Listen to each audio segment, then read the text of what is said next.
നമസ്കാരം. കേരള സർക്കാർ പട്ടികജാതി വികസന വകുപ്പ് നടപ്പിലാക്കുന്ന അംബേദ്കർ ഗ്രാമവികസന പദ്ധതിയിൽ ഉൾപ്പെടുത്തിക്കൊണ്ട് കൂത്താട്ടുകുളം നഗരസഭ 14 ഡിവിഷനിൽ പട്ടികജാതി കോളനിയിലെ വികസന പ്രവർത്തനങ്ങളുടെ നിർമ്മാണോദ്ഘാടനം പിറവം MLA അഡ്വക്കേറ്റ് അനൂപ് ജേക്കബ് നിർവഹിച്ചു. വാർത്തയും വിശേഷങ്ങളും കാണാം ലൈവ് കൊച്ചി മീഡിയയിലൂടെ.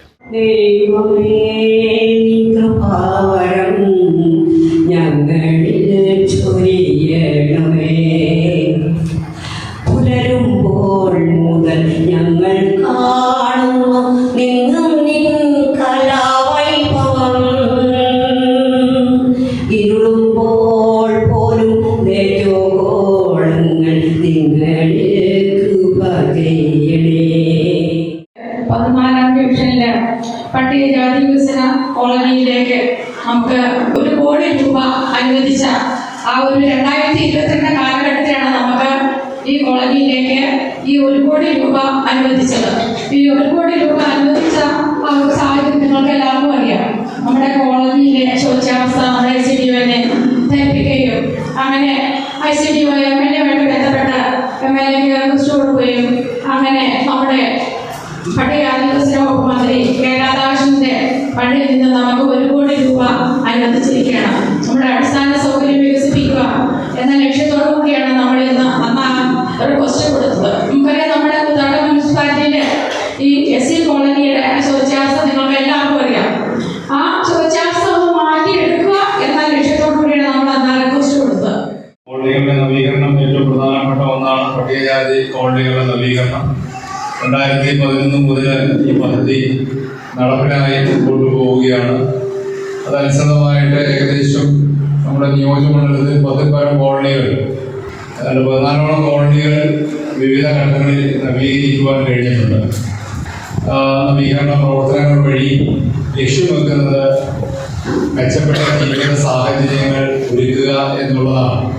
ഇവിടെ 15ഓളം വീടുകൾ നവീകരിക്കുന്നു. ബാലവാടി കമ്മ്യൂണിറ്റി ഹാളിന്റെ നവീകരണവും അടക്കമാണ് 78 ലക്ഷം രൂപയുടെ നിർമ്മാണ പ്രവൃത്തി ഇവിടെ നടക്കാൻ പോകുന്നത്.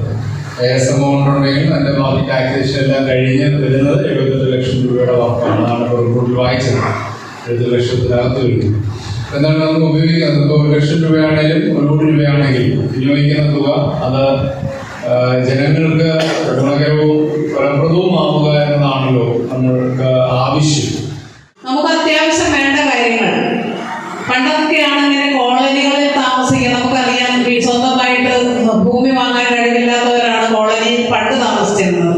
ഇപ്പോൾ ഏറ്റവും കൂടുതൽ അടിസ്ഥാന സൗകര്യങ്ങളുള്ള പ്രദേശങ്ങളും ഏറ്റവും സന്തോഷത്തോടു കൂടി ജീവിക്കുന്നതുമായ പ്രദേശം കോളനിയാണെന്ന് നമുക്കിങ്ങനെ പരിശോധിച്ചാൽ മനസ്സിലാവും. കൂത്താട്ടുകുളം നഗരസഭയിൽ ഏതാണ്ട് 13ഓളം കോളനികൾ നിലവിലുണ്ട്. അതിൽ ഹരിജൻ കോളനി എന്ന ഫീസിബിലിറ്റി കിട്ടിയിട്ടുള്ള കോളനി ഇത് മാത്രമാണ് എന്നാണ് എൻ്റെ ഓർമ്മ. ചിലപ്പോൾ തെറ്റായിരിക്കും. അപ്പോൾ ആ ഒരു ഫണ്ട് ഇവിടെ വിനിയോഗിക്കുമ്പോൾ ജിജി പറഞ്ഞതുപോലെ കുറേ അധികം പ്രോജക്റ്റുകൾ നമ്മൾ ഈ ഒരു കോളനിക്കകത്ത് സെലക്ട് ചെയ്തിട്ടുണ്ട്. വീട് പുനരുദ്ധാരണം, റോഡുകളുടെ നടപ്പാതകളുടെ മെയിൻ്റനൻസ്, അങ്ങനെ കയ്യാല കെട്ടിക്കൊടുക്കൽ, അങ്ങനെ കുറേ അധികം കാര്യങ്ങൾ ചെയ്യുമ്പോൾ നമ്മൾ സാധാരണ ആളുകൾ ഇവിടെ ജിജി പറഞ്ഞ കാര്യം തന്നെ ഞാൻ എടുത്തു പറയുകയാണ്. നമ്മുടെ വീട്ടിലേക്ക് അല്പം മണ്ണോ കല്ലോ ഒക്കെ വീണ് കഴിയുമ്പോൾ നമ്മുടെ സ്വഭാവമാണ്. കോളനിക്ക് അനുവദിക്കപ്പെട്ടിട്ടുള്ള 1 കോടി രൂപ നമ്മളുടെ പണ്ടൊരു 10-20 കൊല്ലത്തിന് മുമ്പിലേക്ക് നമ്മൾ ചിന്തിച്ചാൽ അന്ന് കാണുന്ന കോളനിയല്ല നമ്മുടെ കോളനി ഇന്ന് എന്ന കാര്യം നമുക്കറിയാം. വീണ്ടും നമ്മുടെ കോളനി പുരോഗതിയിലേക്ക് നയിക്കാൻ വേണ്ടിയിട്ട് ഗവൺമെന്റ് നമുക്ക് അനുവദിച്ചു തന്നിട്ടുള്ള 1 കോടി രൂപ കൂടി ഉപയോഗിച്ചുകൊണ്ട് പരമാവധി സ്പീഡിൽ 10 മാസത്തെ കാലാവധിയാണ് പറഞ്ഞിട്ടുള്ളത്. എസ്റ്റിമേറ്റിന്റെ ഐറ്റങ്ങൾ ഇവിടെ വായിക്കുകയും ചെയ്തിട്ടുണ്ട്.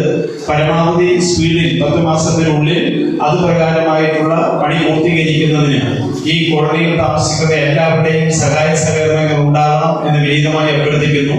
പ്രാദേശിക സർക്കാരുകളായിക്കൊള്ളട്ടെ, കേന്ദ്ര സംസ്ഥാന സർക്കാരുകളായിക്കൊള്ളട്ടെ, വികസനം എന്ന് ഉദ്ദേശിക്കുമ്പോൾ തന്നെ ഇൻഫ്രാസ്ട്രക്ചർ മേഖലയിലുള്ള വികസനത്തിനാണ് ഏറ്റവും വലിയ പരിഗണന നൽകുന്നത്.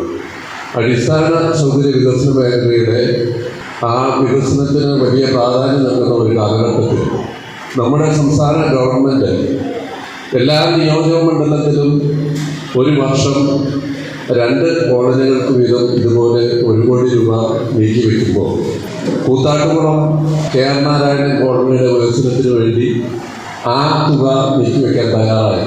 കൂടുതൽ വാർത്തകളും കൂടുതൽ വിശേഷങ്ങളുമായി കൂത്താട്ടുളം നമുക്ക് വീണ്ടും കാണാം. ഞാൻ ലോട്ടസ് ലൈഫ് വെച്ച് റിപ്പോർട്ടർ കൂത്താട്ടുകുളം.